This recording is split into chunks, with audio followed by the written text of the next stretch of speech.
L'aventure continue pour Pépito et moi et on attire toujours autant les regards. Ouais, quand on est comme ça sur l'eau, qu'est-ce qu'on est bien là. Ah là là là là. Même si les nuages commencent à bien noircir, on change de tenue et on se prépare pour la pluie. Le petit jeu du jour aujourd'hui c'est cache-cache. Donc voilà, faut le trouver. Il est où? Il est où? Il est où? Il est où? Il est là. Et il est où? Il est où? Il est où? Il est où? Il est là. Il m'en faut peu pour m'amuser. Mais bon, ça a quand même ses limites là. Il pleut quand même un peu trop, donc je cours vite m'abriter dans une boutique de produits régionaux. Et franchement, je vais me régaler ce soir parce que j'ai trouvé plein de bons produits. Ils avaient vraiment de tout et voilà, j'avais envie de tout acheter. Je me suis limité à une bière, du fromage de chèvre, de brebis, des pâtes à la spiruline et aussi un petit paquet de chips quand même pour l'apéro.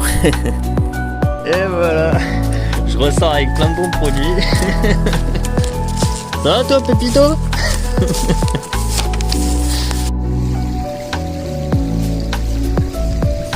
La météo en ce moment et pour les prochains jours c'est pas la folie, mais bon, ça a quand même son charme. Et par le petit déjeuner, du muesli et du café. Monter le bivouac sous la pluie, c'est jamais vraiment facile. Heureusement c'était une petite pluie fine. La tente a quand même bien pris l'eau et c'est bien trempé, mais en tout cas à l'intérieur je suis quand même au sec. S'il y a une météo que j'aime vraiment pas, c'est ça.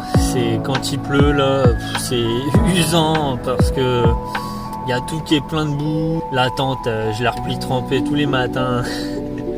Même l'intérieur de la tente là, il commence à être trempé. La bâche que je mets normalement pour me protéger en plus, elle est aussi trempée.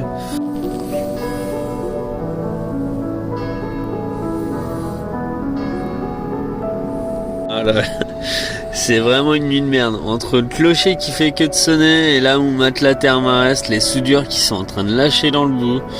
Bon alors c'est bien, ça va me faire un oreiller, mais ouais, je suis dégoûté quoi.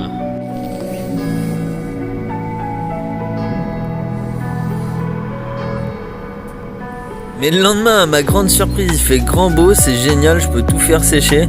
Donc ça ressemble pas à grand chose, mais au moins le résultat c'est que tout sera sec ce soir. Au final il fait hyper beau, c'est vraiment à n'y rien comprendre cette météo, bon bah tant mieux pour moi.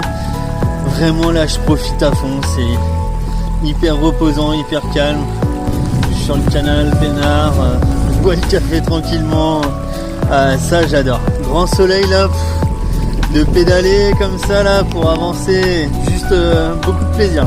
Tellement de plaisir du coup que je me décide à faire décoller le drone. On va aller prendre un petit peu de hauteur pour que je puisse vous expliquer un petit peu l'histoire du canal latéral à la Loire. Il a été créé en fait parce que la Loire est un fleuve sauvage qui est trop compliqué à naviguer. Et ça je m'en suis bien rendu compte sur la première partie du voyage. C'était très sympa, c'est très beau, c'est très sauvage, mais c'est très pénible, surtout en contre-courant. Et donc il a été créé en 1838 pour favoriser en fait le transport de marchandises.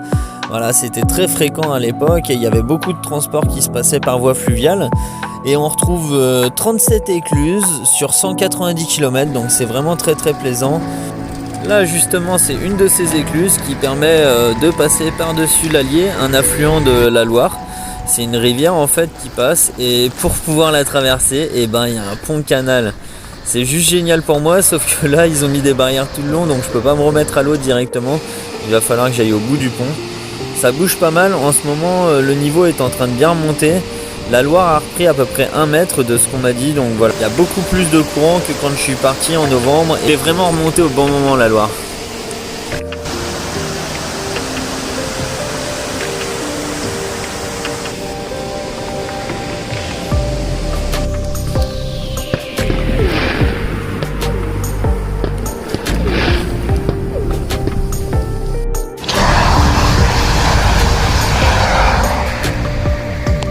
Demain, normalement, donc c'est une grosse journée de pluie aussi. Et après, c'est grand soleil. Alors, si les 2 journées de pluie, c'est ça, et bah, nickel.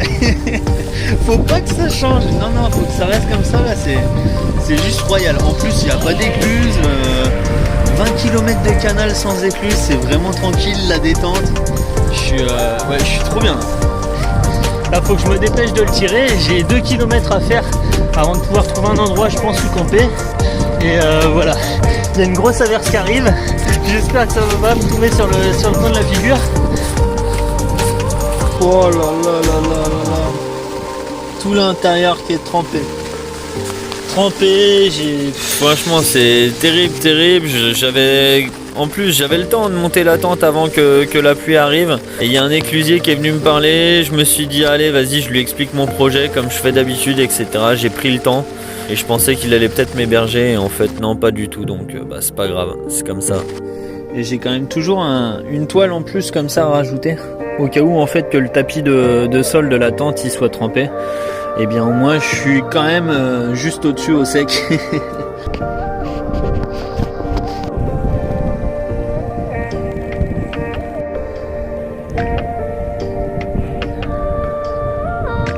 Et c'est ça qui est vraiment plaisant dans l'aventure, c'est que j'avance à mon rythme.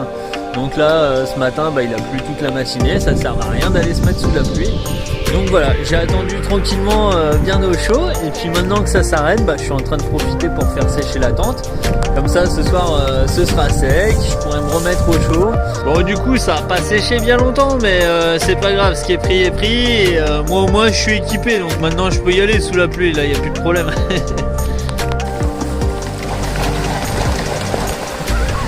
En plus, je suis bien accompagné à chaque fois, c'est assez génial. Bon, là, ils sont vivants, préparez-vous, il y en a d'autres qui n'ont pas eu cette chance-là. Ils sont chassés donc par des chasseurs. Ils viennent tomber dans le canal et comme je l'expliquais dans l'épisode précédent, ils meurent d'épuisement et de noyade. Voilà, donc c'est pas très sympa, mais les chasseurs, ils ont eu l'idée de faire des berges aménagées comme ça. En lien avec VNF, ils sont en train d'essayer de tester ces aménagements et ils verront bien si ça permet d'éviter de futures noyades ou pas. 2023 arrive et quand je repense, il y a un an, j'étais en Cappadoce, en Turquie, à regarder des montgolfières et jamais j'aurais pu imaginer qu'un an plus tard, je serais sur un kayak en train de parcourir les canaux de France pour aller rejoindre les fleuves de France et remonter par la côte atlantique si tout se passe bien. Donc voilà, toujours des projets un peu plus flous. C'est vraiment des années et des expériences complètement folles que je suis en train de vivre chaque année. Et franchement, j'essaie d'en profiter au maximum. Pour ce début d'année 2023, j'ai pas de grosses exigences. Si je pouvais juste bénéficier d'une petite douche chaude, ça va faire une dizaine de jours que j'ai pas pris de douche. Ça va aussi faire une dizaine de jours que j'ai pas fait de ravitaillement. Pour 2023, c'est tout ce que je souhaite pour le moment. C'est ça justement la beauté du voyage, l'aventure. Il y a un 4x4 qui est arrivé et en fait j'avais rencontré une femme juste avant et là c'était son mari qui venait pour me dire que je pouvais aller chez eux pour passer le réveillon. Donc voilà, je vais pas le passer tout seul. J'étais hyper content. J'ai surtout pu prendre une douche. À mon avis, c'était un peu une nécessité aussi pour eux. Parce qu'après 10 jours, je devais pas sentir la rose. Donc voilà, j'étais vraiment hyper content. On a pris un apéro, on a bien mangé. Ils m'ont préparé un repas digne des plus grands chefs avec sanglier, foie gras au menu, forcément un peu de vin pour accompagner tout ça et une bonne nuit surtout dans un bon lit pour bien dormir.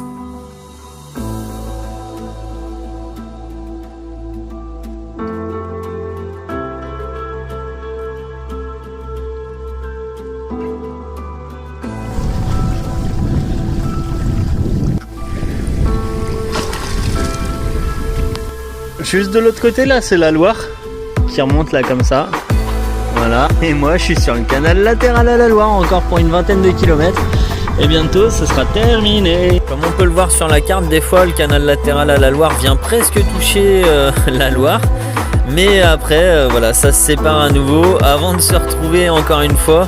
Et c'est vraiment très drôle pour moi de me dire que je pourrais galérer sur la Loire, donc à chaque fois je la regarde avec un malin plaisir. Même si bon, faut pas oublier que ça n'a pas toujours été facile parce que dans un premier temps, quand je l'ai quitté, j'ai fait Orléans-Montargis via le canal d'Orléans qui était gelé, donc je l'ai fait à pied. Après de Montargis, j'allais jusqu'à Briare, mais c'est là que j'ai eu l'avarie, donc c'était pas facile non plus. Mais on a quand même réussi à naviguer pour atteindre Briare. Et puis de là, j'ai continué jusqu'à Nevers via le canal latéral à la Loire dans un premier temps. Et puis maintenant de Nevers jusqu'à Digoin. La suite, c'est qu'après Digoin, je vais continuer jusqu'à Montceau-les-Mines et après jusqu'à Chalon-sur-Saône. Allez, pour terminer ce 1er janvier et terminer la semaine, je termine la journée avec 2 km à pied. Ces deux écluses qui sont un peu trop rapprochées, ça sert pas à grand chose de le remettre à l'eau. Donc voilà, on va terminer la journée et la semaine tranquillement en tirant de pépito. Et parce que comme je dis toujours, dans la vie il n'y a pas de marche arrière. Ah ça non, faut mettre un bon coup de pédale pour avancer.